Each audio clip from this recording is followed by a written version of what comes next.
wealthy and wise, happy, healthy, wealthy and wise.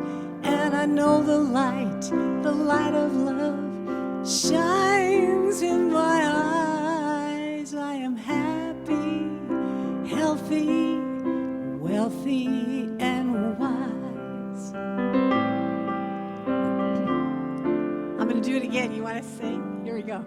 I am happy, healthy, wealthy and wise. Oh, I love you. Happy, healthy, good, wealthy and wise. And I know the light of love shines from my eyes. I am happy, healthy, wealthy and wise.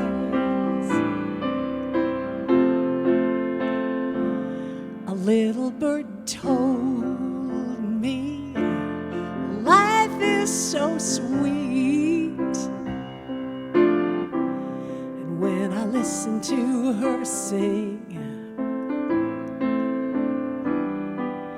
life is complete,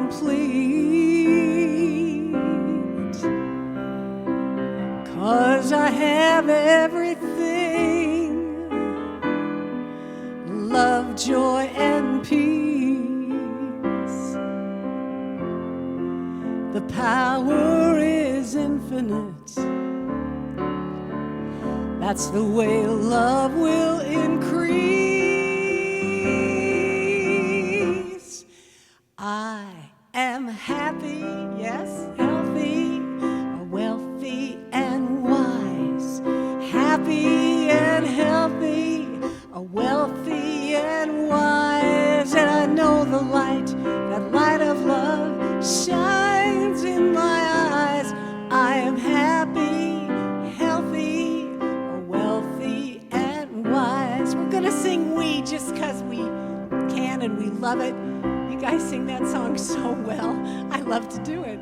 Okay, here we go. Are you ready?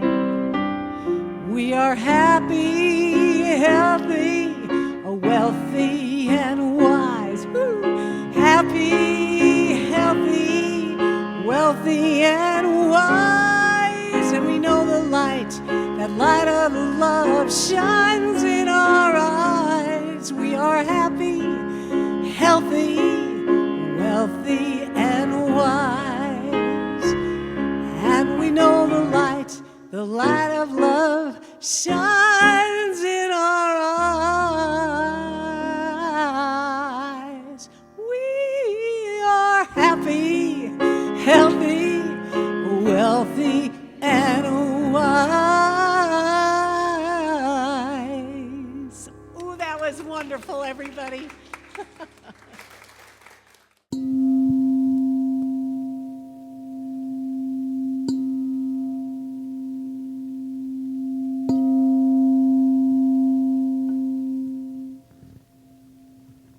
Please join me in prayer. We give thanks for this opportunity to enter a new month, celebrating our wholeness, knowing that we are perfect, whole, and complete expressions of the one life that we call God. Perfect in form and substance, perfect in every way. We are perfect, whole, and complete by divine design. I give thanks for this opportunity to come together and celebrate this wholeness. And I know that everything that takes place in this space today will be absolutely perfect in every way. I give thanks for all of the light beings that came together to make this service possible, and for those who've come simply to share their presence, the gift of their love and light, to make this celebration marvelous and spectacular. I know that Spirit will channel through our young Dr. David to bring a very inspiring message as we work every week to remember who we are and who everyone we come in contact with is, despite appearances. I give thanks for every wonderful expression of the divine in this space with me today to celebrate, for everyone within the sound of my voice and everyone in the universe, and release these words into the divine law. where they are already done. I let this go, I let it be. Together we affirm, and so it is. Well, I'm going to have to disappoint young David. I've got nothing but Ernest Holmes quotes today. I hope that's okay, you know. Always okay. Yeah, because you're going to be in front of everybody. If you're disturbed, they're going to be able to see it. So you game face, okay. Our first, of course, is my favorite. There's a powerful good in the universe greater than we are, and we can use it. Wow, huh? That's the best news that I've seen in the book, and it's a pretty thick book. Our second quote is, you are to recognize that you are already whole, perfect, and complete in essence, and that you have the capacity to be whole, perfect, and complete in manifestation, regardless of what may be appearing as a relative condition, no matter what, all the time.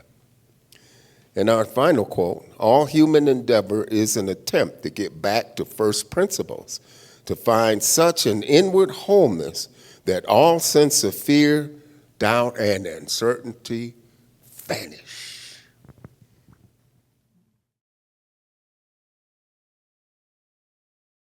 Well, good afternoon, New Dawn. Good afternoon. Happy July 5th. Happy 4th of July weekend. Happy 250th birthday, America. Oh my goodness. So much to celebrate. So much to celebrate. So much to think about. So we know that America is marking its 250th birthday. And like all of our holidays, like all of our traditions, we interpret those through our own lens, yeah? So there is certainly cause for celebration for this experiment and experience we call democracy. And I would be remiss not to acknowledge that our country certainly has been less than perfect. Democracy is messy, right? We have done things that we are not proud of. We have done things in the name of love. We have done things in the name of God. We have done things that have been harmful and hurtful, and yet, in my humble opinion, still the greatest country on earth. So we are still an experiment. We are still a work in progress. And thank you. It's a joy and an honor to be here with you as we continue to create, right? As we continue to create this beloved community, as we continue to create the community, however we define that, the city, the state, the nation, the universe in which we want to be a part, in which we want to live.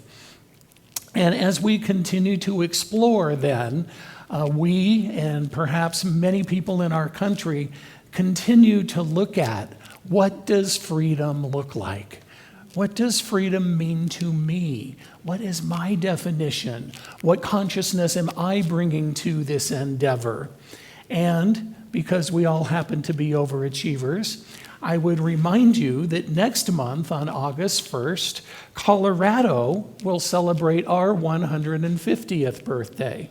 We are the centennial state. We came into the Union at its do the math, David, at its 100th birthday. So we are the centennial state. So the past 150 years, a century and a half of mountains, plains, resilience, challenge, growth, and possibility. And just a few days ago, our neighbors to the north celebrated Canada Day. Now, if you know anything about me, you know one of my mantras is never postpone joy. So happy Canada Day, not to be confused with Canada Dry. So today, I also honor all of our Canadian friends. Different flags, different histories, different stories, yet beneath it all lives the same longing in every human heart: freedom. So as I reflected on these anniversaries, I kept returning to one question, one profound inkling that just wouldn't leave me alone. What if the most important freedom isn't political freedom? Now, hear me, political freedom is important, to be sure. And what if the deepest freedom is spiritual freedom? What if true independence means liberation from the inner war we wage against ourselves? Many of us spend years battling parts of ourselves we don't like. Our fear, our anger, our shame, our grief, our doubt, our insecurities. Is anybody else's list as long as mine? How we feel about our human selves, right? How we're showing up in physical form. We try to suppress them. We think we'll outgrow them, or we'll spiritually bypass them, or we'll self-medicate our way through them, right? Maybe I'll just have a little bit longer nap. Maybe I'll have a few more drinks. Maybe 4 Long Island iced teas aren't so bad after all, yeah? So, and with no disrespect to anybody who is in recovery of any time, of any type, we all have our stuff. We all have our coping mechanisms. But what if those parts of ourselves that we're so desperately trying to bury, that we're so desperately trying not to show the outside world, because heaven forbid, if they see any of those, they may not like us, right? What if those parts are not our enemies? What if there are no bad parts? And that's the title of my talk today. No bad parts. That's where we start. So when I share, if you would be kind enough to reply, I welcome every part of me. Freedom begins within. Nothing in me is outside of love. Wholeness is my true nature.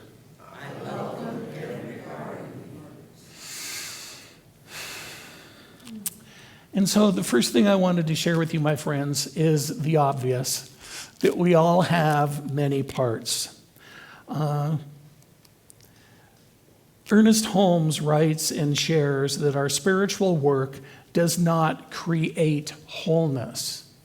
It reveals it. You've heard Russell say many times that there's nothing to be healed, only wholeness to be revealed. Yet life conditions us to adapt. As children, we quickly learn which behaviors earn approval and which behaviors earn rejection. Some parts become visible and rewarded, while other parts are buried deep underground and deep within. One part may seek adventure, while another seeks safety. One part longs for connection, while another needs to protect us against disappointment. These internal tensions don't mean we're broken. It means that we are spiritual beings having this human experience, inviting us into those growth opportunities. It means that we're human. Now, some of you who have been engaged in science of mind and in New Thought teachings for a while are aware that science of mind distinguishes between absolute truth and relative human experience. In absolute truth, spirit knows. Spirit knows only wholeness, only being complete, only perfection, only unity. That is who each of us is at the core of our being. And in our relative experience, the subconscious conditioning, the subconscious stories, the tapes, right, that some of us hear over and over, the inherited beliefs and spiritual patterns. So Holmes teaches that the accumulated experience of humanity operates through us until consciousness awakens. So that is our work together. We get to be in that space. We get to work through all of those feelings, all of those traits. Yes, all of those God qualities that I mentioned are within each one of us. And there's never a problem, there's almost never a problem when we work with them directly. That's not the problem. The issue is when we do that spiritual bypass, when we try to avoid it, yeah? In that country western song, one of my favorites, if you're going through hell, keep on going. If you're in the middle of something you don't like, you don't have to park your Winnebago and pitch your tent. You get to keep moving, right? So being in fear is not a bad thing. Being angry is not a bad thing. Being stoic, or as my good friend Reverend Cynthia James calls it, being in a state of pissosity is not a bad thing. You get to keep moving through it. So our parts then are not signs of spiritual failure. They are evidence of the subconditioning awaiting illumination. Spiritual growth happens as we bring the unconscious into conscious awareness and begin choosing from truth instead of habit. So rather than the race consciousness that is bubbling around us, this is what my family did, this is what we have always done, oh, we never do that, oh, that's for those people, right? As soon as I'm able to look at it and say what else might be true, when I get to make my own decisions as a conscious and enlightened being, that is where the growth occurs. That is when we uplevel our consciousness and the consciousness of the energy on the planet. So earlier in my career, I received an invitation to do a keynote speech, and it was came with an honorarium of 4 figures. And I was like, oh my gosh, this is a good thing, and this is important, and I want to do well, and I don't want to disappoint my host, and I don't want to disappoint me. And I just started spiraling into all of this stuff, right? And it was before I was on a spiritual path. And one part of me was energized and ready, and this is my moment, and I can step up, and I'm going to accomplish all of my goals, and I'm going to accomplish all of their goals. And another part of me whispers, who do you think you are? A little bit, or maybe a whole lot, of imposter syndrome. Years later, call that a spiritual victory, right? Not really sure what's going on when we're in the middle of it, but when we get past it, we can look back. Years later, the spiritual victory was, what if that voice wasn't sabotaging me? What if it was protecting me from humiliation and rejection? It wasn't bad, it was just scared. So the next point I would invite you into, and you've also heard it from this podium from me and so many other folks, is what we reject gains power.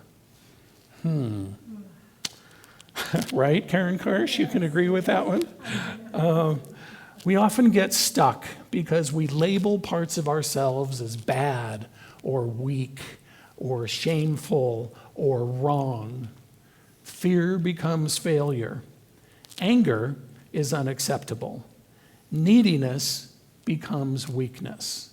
Self-doubt becomes something to hide.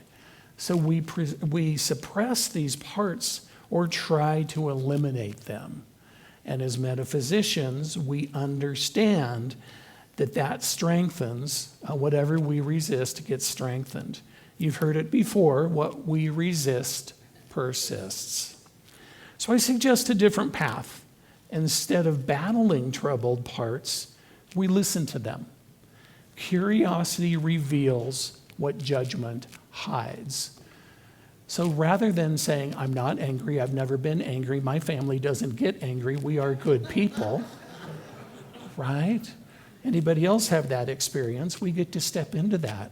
Okay, I am angry, and this is a really uncomfortable place for me, and I don't like it, and I don't want to stay here, and I don't know how to do anger, and I'm willing to learn from this experience. Again, Holmes taught that consciousness is creative. Where our thought goes, energy flows. And so that does not mean we deny difficult emotions. It does mean we stop identifying with them.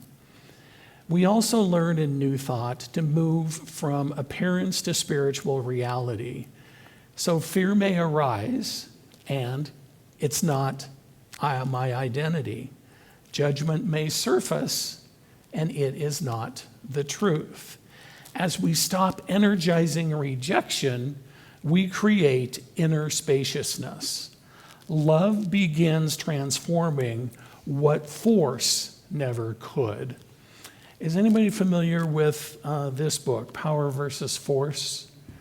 A great book. I've read it a couple of times, and I'm in the middle of it again for the third time. Wayne Dyer, bless his soul, endorsed it, and right here on the cover it says, "Perhaps the most important and significant book I've read in the past 10 years."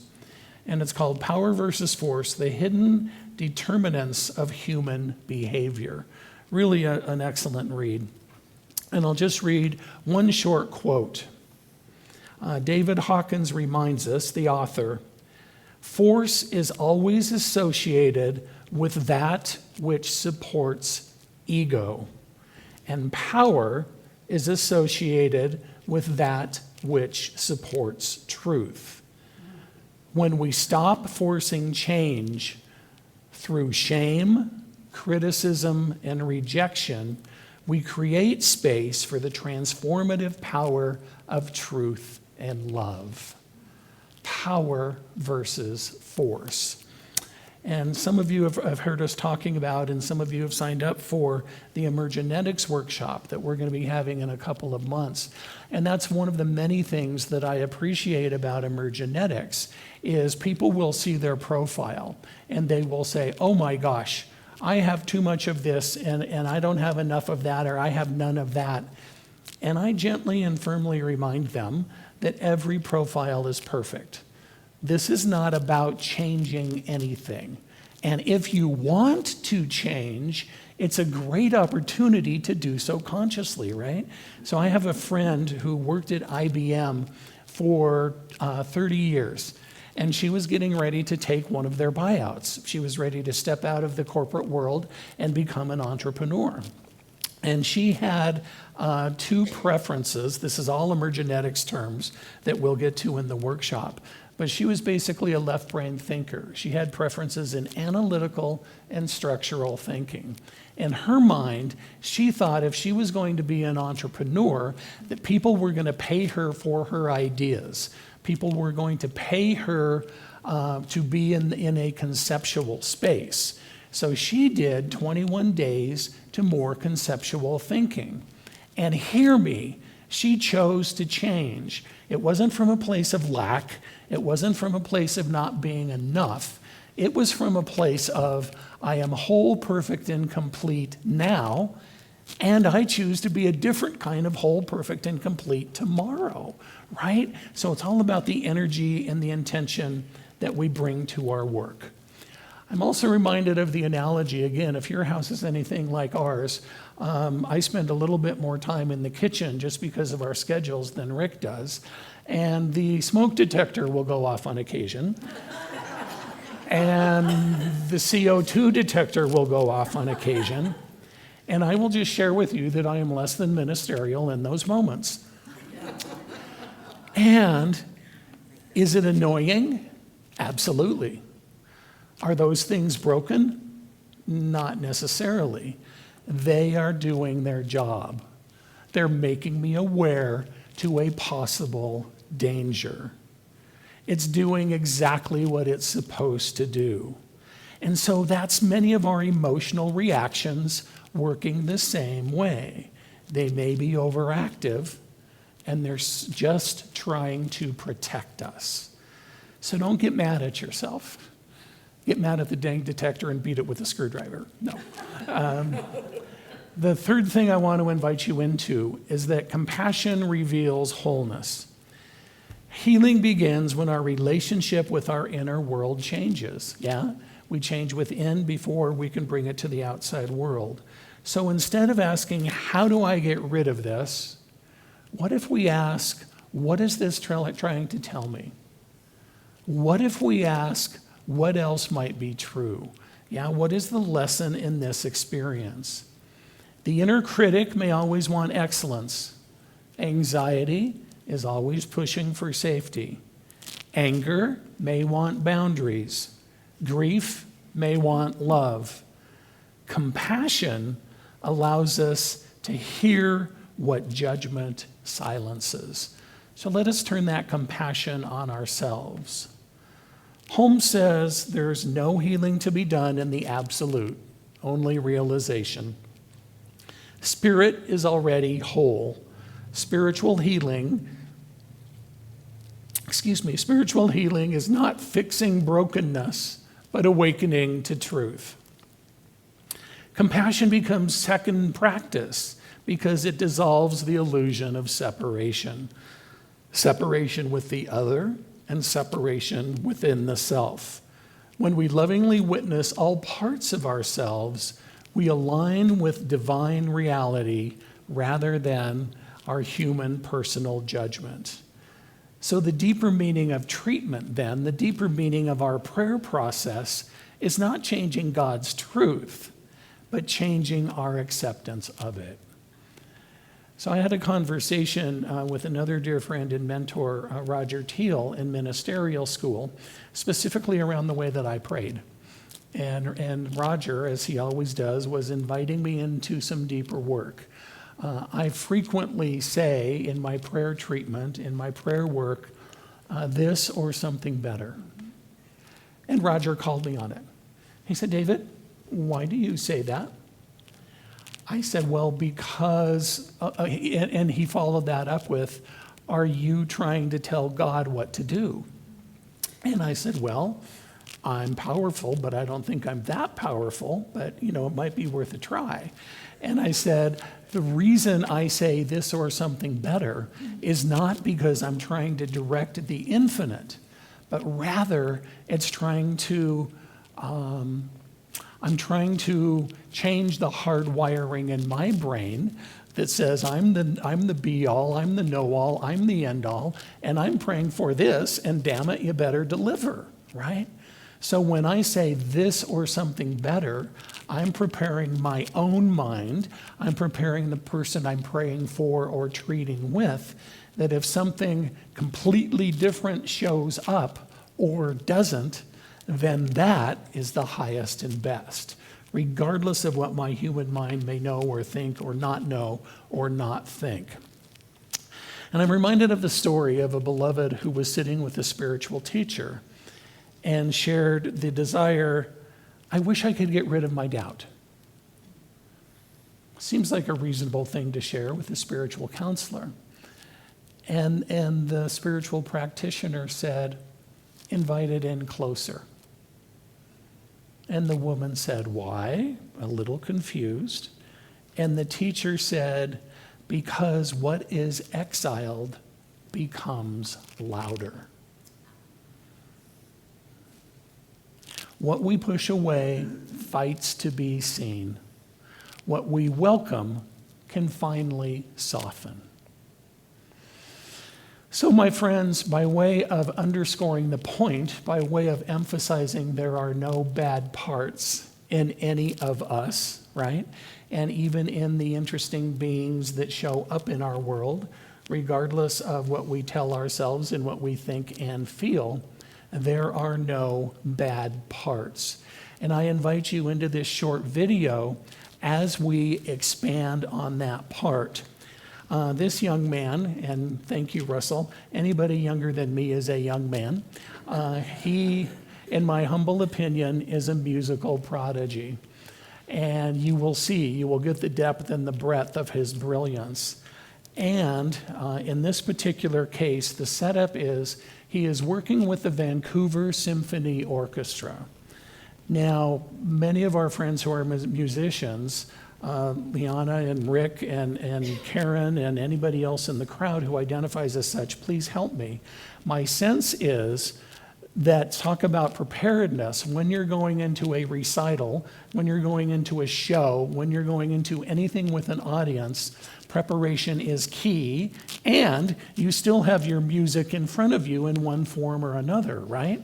Well, so what Jacob Collier did with the Vancouver Symphony, he knew what he was going to do, but he was inviting in all of the musicians piece by piece. He knew what he was going to do. The crowd did not know what he was going to do, and this is the result. I'd like for you to play a D. That one up there. Perfect. Can you play an A next door? Could you play a G? That's the one. And a D. Can you try tremolando? Cool. Could you play a G? And you play a D? Okay, stop playing for a second. Dun, dun, dun, dun. Perfect. Okay, harp. G major into a glissando from the bottom to the top of the harp. And 1, 2. Vibraphone, could you put a note at the top of that? I love that. So, cello and flute. G, F sharp, E. Like that. Can you do that? Flute, can you play? You're going to go B, A, G. Like that. 3, go. Okay, you two stop. Everyone else keep going. You're going to be going for a while. I'm sorry. So, bass, you're going to play down the G major scale, starting on A, do on the G string, all the way down, do, do, do, do, do, do, do, do, do, yeah? Clarinet, can you do the same thing, but starting on C, concert C there. So, do, do, do, do, do, do, do, do. That makes sense? Yeah? Start on A, start on C, D. 1, 2, 3, go.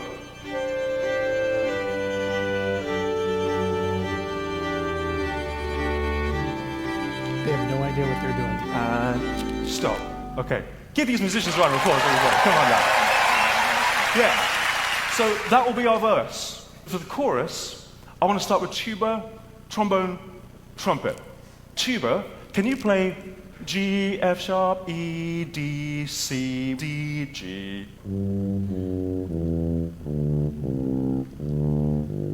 Yeah, that's good. Tubas are so great. I love tubas to death. It's good. It's good vibes. Trumpet 1.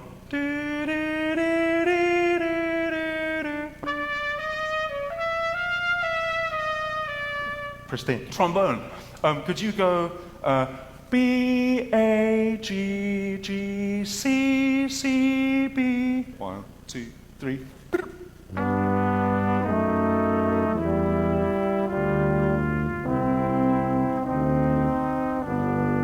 That's gorgeous. That's lovely. You're doing so well. You're doing so well. Does everyone have something to do? Okay. Well, you don't have something to do. You should have said no. Okay, so I'm going to give you a part. Your part is really simple. It goes, ra-da-da-da-da. Can I hear that? You do it like more drunkenly. Ready? And. That's exactly the vibe. That's the vibe I'm talking about. So on my signal, you go. Sublime. Okay, violins, you ready? 1, 2, 3, go. Violas, 2, 3, go.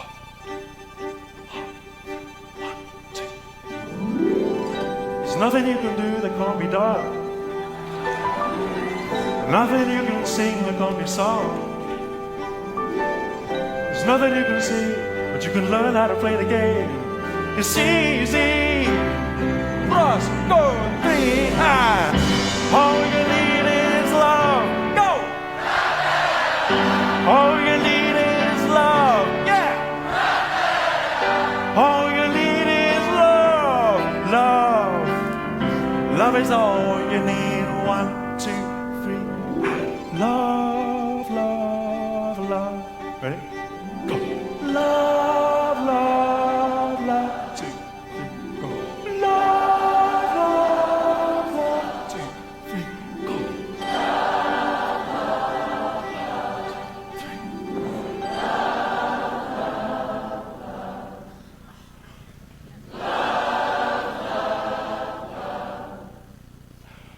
3.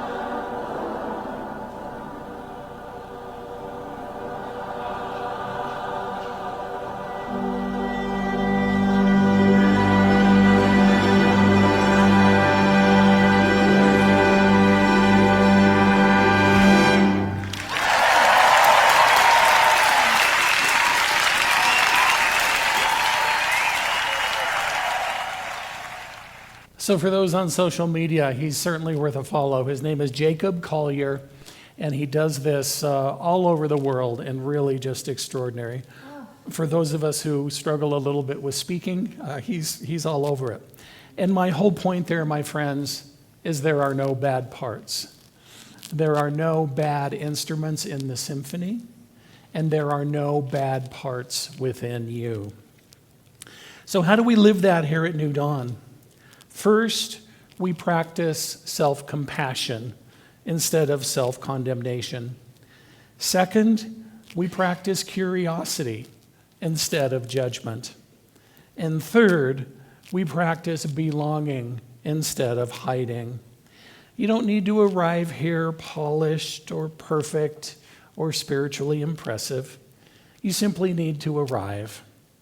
Wellness does not require perfection. Wholeness does not require perfection. Wholeness requires presence.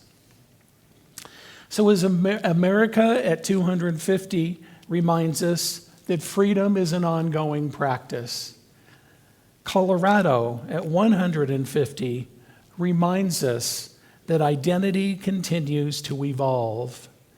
Canada Day reminds us that spirit transcends borders. And today's teaching reminds us of something deeply liberating. The greatest freedom may be freedom from self-rejection. There is no healing to be done, only truth to be revealed. The truth is simple and sacred. Please join me in prayer. If our practitioners and ministers present would please rise and join me in consciousness. There is one life, one presence, one divine reality expressing through all creation. I know that this present lives fully and completely within every person here and within the sound of my voice. Nothing real is missing. Nothing true is broken. Every part of our human experience is held in divine love. Today I affirm freedom. Freedom from shame, freedom from self-rejection, freedom from the false belief that we must become something other than what Spirit has already made us. I know that compassion reveals truth. I know that love restores awareness. I know that wholeness is present now. For each person here leaves more grounded in freedom, compassion, and spiritual belonging. I give thanks for this truth, knowing it is already active and already so. We anchor this together by saying, and so I am, and so we are, and so it is.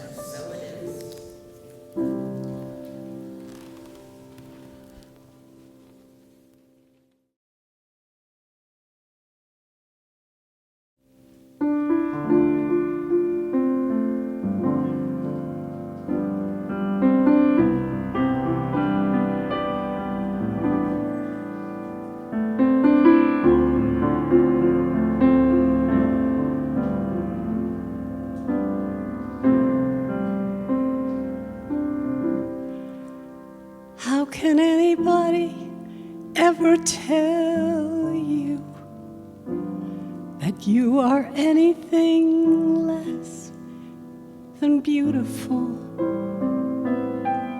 How can anyone ever tell you you are less than whole? How can anyone fail to notice that your loving is so wonderful? How deeply we are connected in our souls.